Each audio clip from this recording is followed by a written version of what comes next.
Ladies and gentlemen, boys and girls, may I have your attention, please? Because coming to you live from the beautiful on-air media studios in Dallas, Texas, this is Far Out Fiesta. Far Out. Episode 119, Prelude to the epic battle of good light versus bad dark. Coming to you live from, I already said, the beautiful on-air media studios in Dallas, Texas, so I won't say that again. I am Richard Houghton, your host and humble narrator. Please give it up for our amazing cast, Kristin Keith. Robb, Hudspeth, and JuliAnna, Briscoe.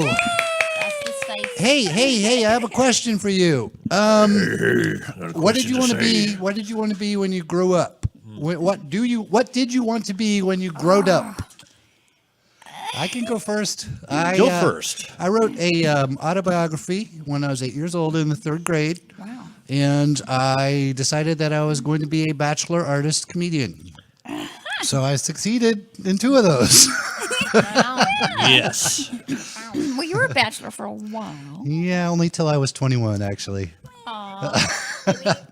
Here too. Yes. All right. Jules? I just wanted to do art. Yeah. I was this weird kid who I would have friends come over and my parents would be like concerned because I would just want to go off in a corner and draw. So No issues with I that. always wanted to do some art. Rob, what Well, about you? I'm still waiting to grow up, so I'm really not quite there yet. But so I'm still working at it. But yeah, I always wanted to be Ace Frehley. Oh, You know, I cool. always wanted to be, a spaceman, rock god. There's guy. still time. There's still plenty of time. Kristin? Damn straight. I went through different phases. Yes. I wanted to be a professional ice skater. Oh, cool. And then I wanted to be a zoologist and study bald eagles. Well, that's a very Out in the specific wilderness. specialty. It was all over a movie I saw. And then, of course, I wanted to be like a rock star. Yeah. And I also wanted to be an actress. And I wanted to be a solo violinist. Too. All right. Cool. All at different times in my life. So. Yeah, it'd be tough to do them all simultaneously. It really would, but I've kind of tried. All right. Far out. Let's fiesta. Oh, hello, everyone. I didn't see you there. I'm not used to actual viewers. I'm Margie, and I'm Far Out Fiesta's volunteer historian. With episode 120, working title, An Epic Battle of Good Light versus Bad Dark, coming on January 10th, 2019, the producers thought it might be fun for our viewers to see some of our previously aired superhero crap. So, as the FOF historian, I had to go all the way back to episode 12 to find this little gem. It's more of a villain story, but I don't know. Just watch it. Wait. Oh, we have to do that promo thing first? What? Oh, that's later in the show now? Oh, God, nobody tells me anything. Bait. This is that villain thing I alluded to. Oh, there you go again. Margie, alluding to things. Well, when we get to know each other better, I'll show you my alluding Margie tattoo. What a beautiful day for a scooter trip. Oh, be careful, little squirrel. I'd hate to crush your little rodent skull with my lightweight Italian scooter. Insert Vespa crash sound effects here. Oh, what a bad time to have crashed my Vespa. Now I'll never be at State University in time to open mouth kiss with Brenda before she goes off to college and spreads my late 50s version of herpes across the Ivy League. Sad to have my foot caught under a rock in the middle of a street. I'll just lie here in shock as I stare at my bone poking through the skin. Oh, there's my little friend the squirrel. Insert squirrel chatter, then squirrel chewing through bone sound effect. Have you come to play with me? You're gnawing on my exposed bone. Sound effect continues. I should have squished your rodent rump. I'll just black out here and hope no parasites of any kind get into my badly exposed wound. Chate collapses. I wonder for how long I was unconscious. I feel the need to graze on algae. Something about the algae reminds me of Brenda's late 1950s version of herpes. Pause for laughter. I have seemed to have molted and developed 7 pairs of abdominal gills. The 3 long tails at the end of my body are, well, they're peculiar. And get away from me. Why is that fisherman trying to use me for bait? Meanwhile, on the lake. Danny, you know I don't open mouth kiss before the 70th date. Come on, Gail. I mean, it's date number 54. Only polite closed mouth kissing for 16 more dates. Oh, fudge blossoms. Insert boner dying sound effect. I may as well just fish. I mean, I'll catch me a mess of catfish using this badly injured mutant dude who looks like he's part way through some kind of metamorphosis between man and a mayfly as bait. Insert confused boner resurrection sound effect. Sometimes I use stink bait to catch the big cats. Danny, your bait is turning into a really big, fly. What's he doing? Well, he's not open mouth kissing. Insert boner dying sound effect. Okay, now that's just weird. My voice has changed. Hey, get your vestigial mouth parts off of my best girl. Gail screams. As the creature uses his vestigial mouth parts to chop her in half. I mean, I'm already comfortable with the fact that I have wings now. I mean, good Lord, I'm a huge mayfly. Insert trumpet blare. I wonder if there are any mayfly women around I could open mouth kiss. Oh, crap. I'm dying. Mayflies only live about 24 hours. Oh, glad I didn't have to fight that guy. Gail won't open mouth kiss me now on account of she's being digested after the creature split her in half. I wonder if Brenda's home. Beware, parents. Open mouth kissing leads to ghastly mutations and horrible deaths. Only like 40% of the time. Okay, this next clip is also from episode 12. Mark that in your programs. Taste lady and Smell smell boy. boy. I'll be damned. Gosh, taste lady, I never thought Dr. and Mrs. Dracula would insert our index fingers into Baxter Dam. The city's largest dam. Who is that detail for? Posterity. Our fingers are stuck in Baxter Dam, making us the only thing between 1 billion gallons of water and Baxter City. I can't believe we fell for the old put your finger in the dam trick. There's no tasting your way out of this one, taste lady. No smelling your way out of this one either, smell boy. Soon Baxter City will be nothing but young bass and old boots. Nothing but fish taco stands. Because what are survivors going to do with all the fish? And everyone will blame you. We'll see your bloated corpses down the river. Oh, we're leaving.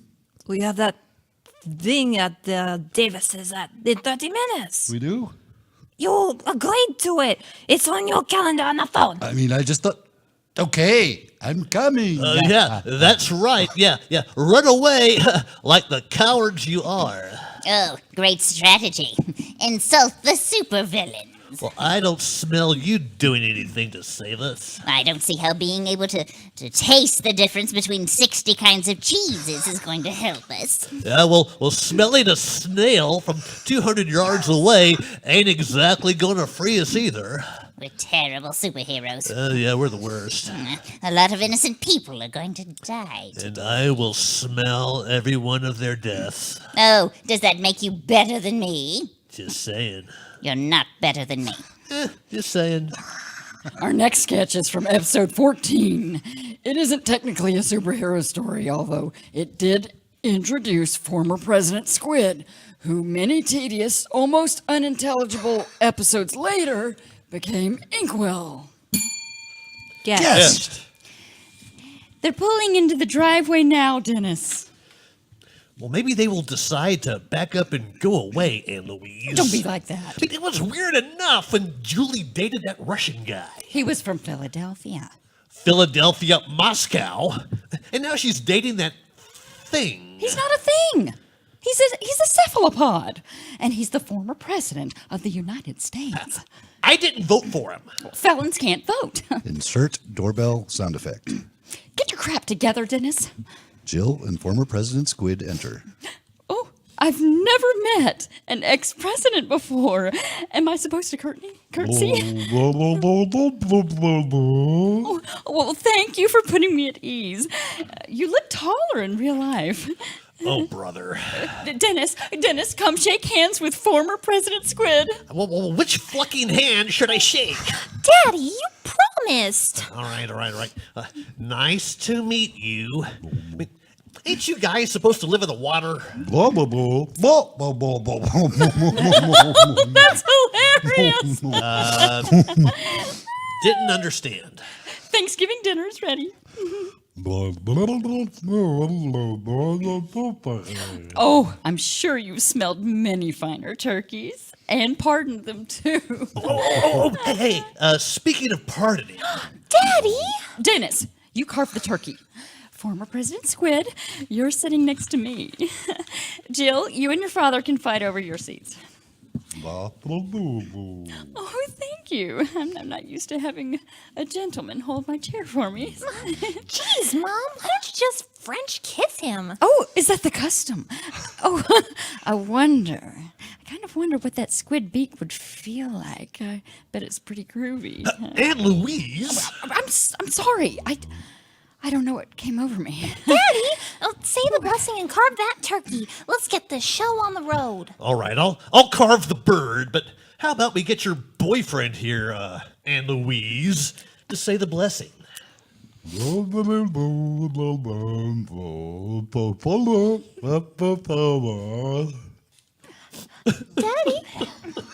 are you crying? Yeah. My great-grandfather passed that Irish Thanksgiving blessing down to my family. Former President Squid's translation was fantastic. But here's how we used to say it. Send you a rainbow for sunlight after showers, miles and miles of Irish smiles, for golden happy hours, shamrock such a doorway, for luck and laughter too. And any squid who gives a Thanksgiving blessing like that is okay in my book. White or dark meat? Bob. Hey, don't talk like that about my little girl. Kidding. Oh, Dennis, you fucking racist. Oh, Daddy, you fucking racist.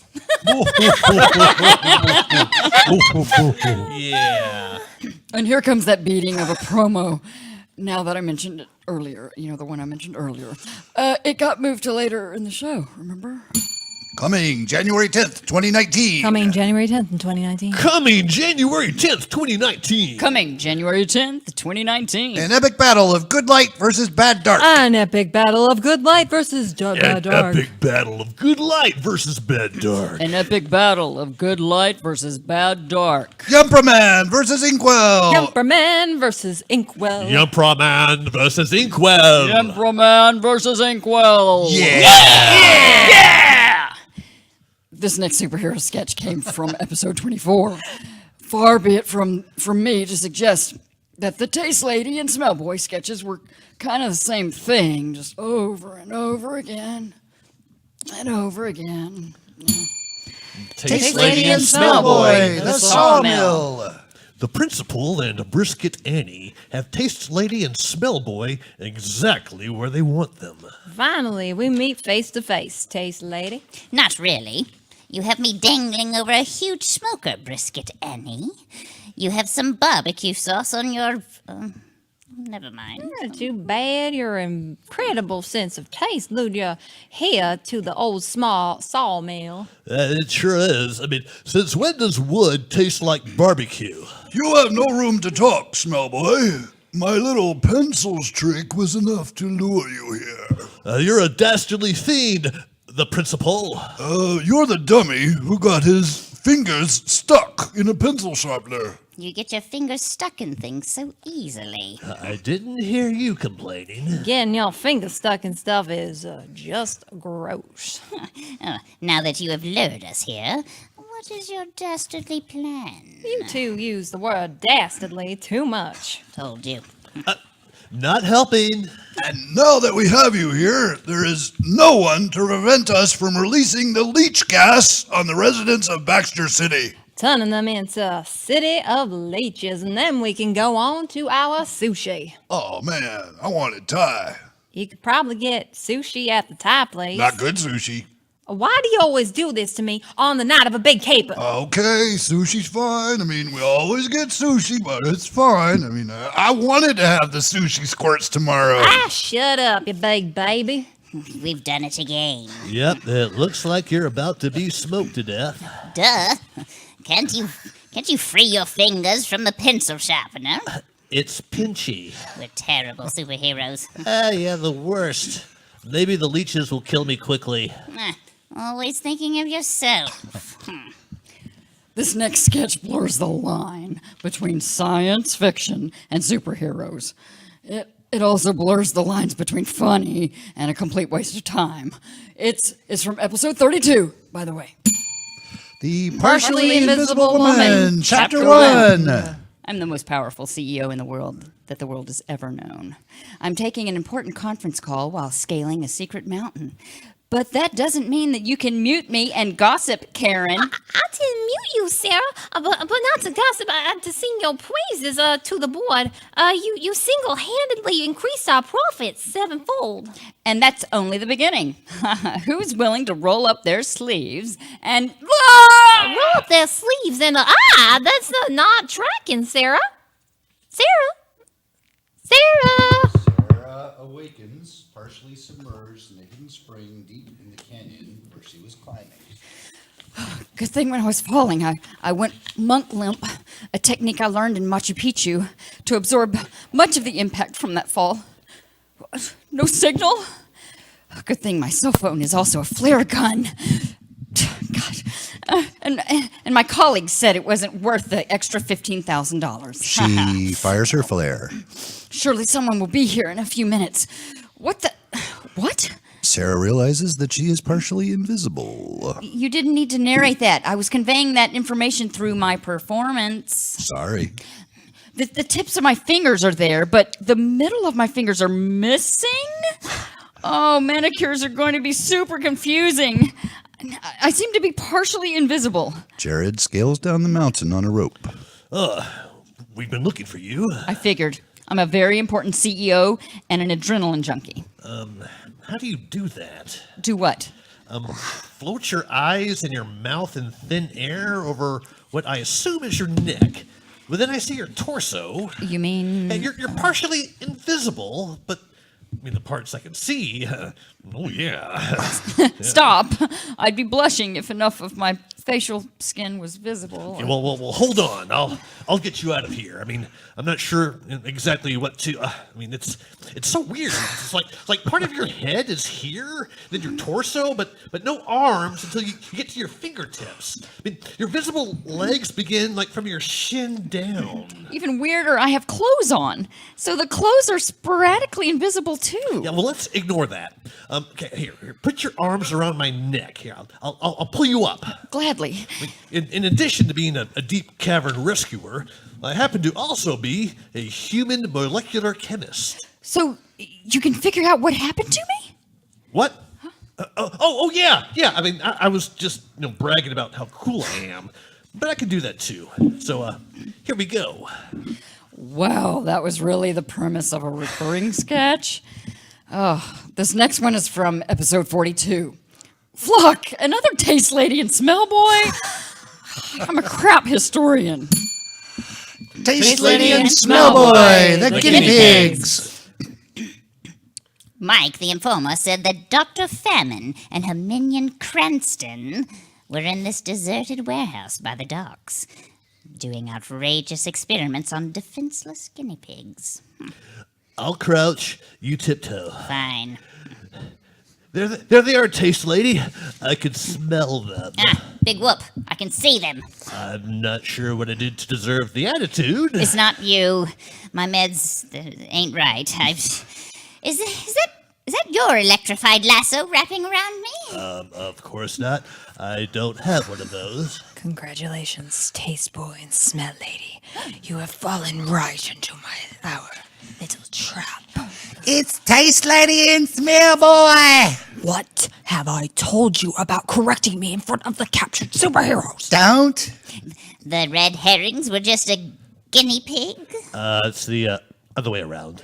The guinea pigs were just a red herring? That's right.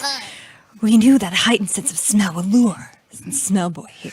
We weren't sure exactly what you would taste, but we're like, probably something. And here you are.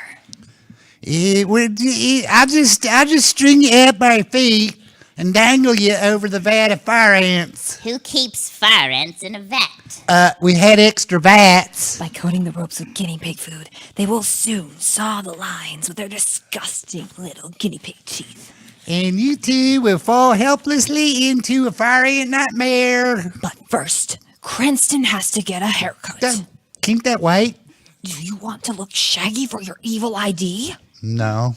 I can't hear you. He said no. I mean, yeah, like we both totally heard him from like way over here. Well, can't we torture them first? Billing cuts closes at 3. All right, it's Sunday. So long, Taste Lady. So long, Smell Boy. Any idea how to stop the guinea pigs from chewing through the ropes? Nope. You?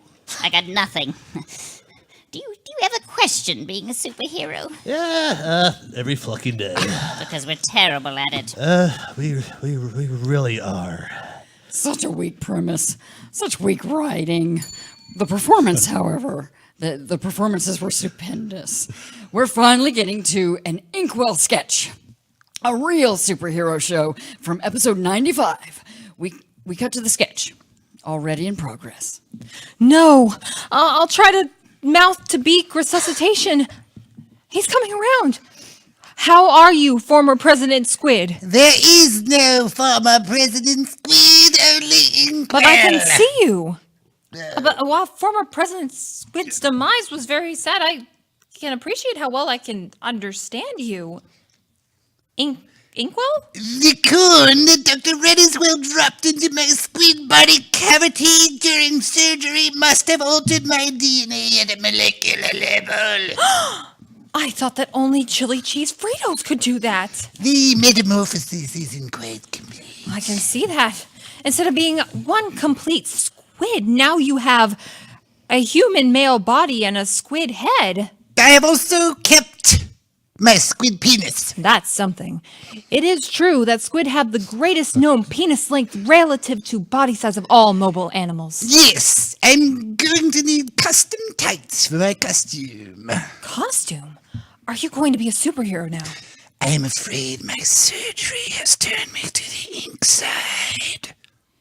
What does that mean? I don't know, it sounded cooler in my head. I'm going to be a supervillain. But you spent your whole life in public service. And what do I have to show for it other than $40 billion and 7 yachts? Do you know how to fight and build gadgets? I'm sure I can find an instructional video. I'll start by avenging former President Squid's death by making his surgical team pay. I think the insurance was covered from your surgery, but... Oh, I see what you mean, yeah.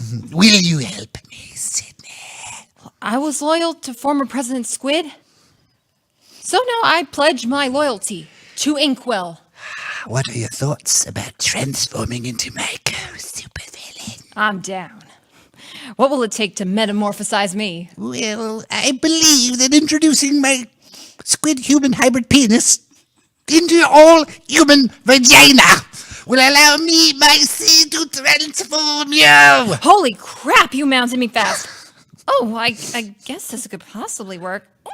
Oh, this is more painful than I thought it would be. That means it's working. I guess that makes it worth it. Well, and if it doesn't work... Wait, what? This is a little awkward. The next Yemperman sketch from episode 112 was a movie trailer for a film. That's held up in courts because it has been certified mega lame by a team of film scientists. Yimperman, the movie. Giles Nelson, firefighter. I frickin' love fighting fires. Purity, my fiance. I know you do, Giles, my fiance, but it's dangerous. I worry about you. Baby, you know we're engaged. I wouldn't let anything happen to me that would transform our lives into a comic book way. Cool. Can I order an appetizer? As long as it's not spinach dip. Giles Nelson, technology tester. Our research scientists have spent over 2 days That doesn't seem like that long. developing this in-mouth water cannon. Well, strap it in. I'll test it. It can be a great thing for not only putting out fires, but also irrigating crops. But General Blumfutter has other plans for the technology Giles is testing. Irrigating crops or blasting ISIS back to Stonehenge. Wait, no, that's not right. Back to Stonebriar Mall in Frisco. No. Back to this. I'll start over. Say your line again. Strap it. Just the last part. But also irrigating crops. Irrigating crops or for blasting ISIS back to the Stone Age. Giles' fiance, Purity, has been worried about the Giles. You have a concerned look on your face, Purity, my fiance. I kind of always have that, Miles, my fiance. You do, don't you? But I'm genuinely concerned that some of the firefighting products you're testing could, I don't know, like change your DNA or something. Baby, ain't nothing gonna mutate your fiance's DNA. Internet whiz kid Nedra wants to sell the water cannon technology to the black market. I've hacked into a secret firefighting technology database, mainframe database that may have military applications testing schematics. Flockin' A! If I could snag that intra-mouth water cannon, I could sell it on the black market and make buku bucks. Trademark. But something goes horribly wrong. General Blumfutter, there's something not right about this intramouth water cannon. Nonsense! Keep testing it! This worries me so much. Well, okay. My DNA! It's mutating. Dear Lord, the intramouth water cannon has fused into Giles' mouth. What happened?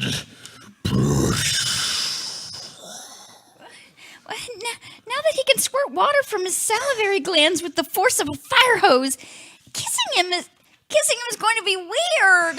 The military is going to love this guy.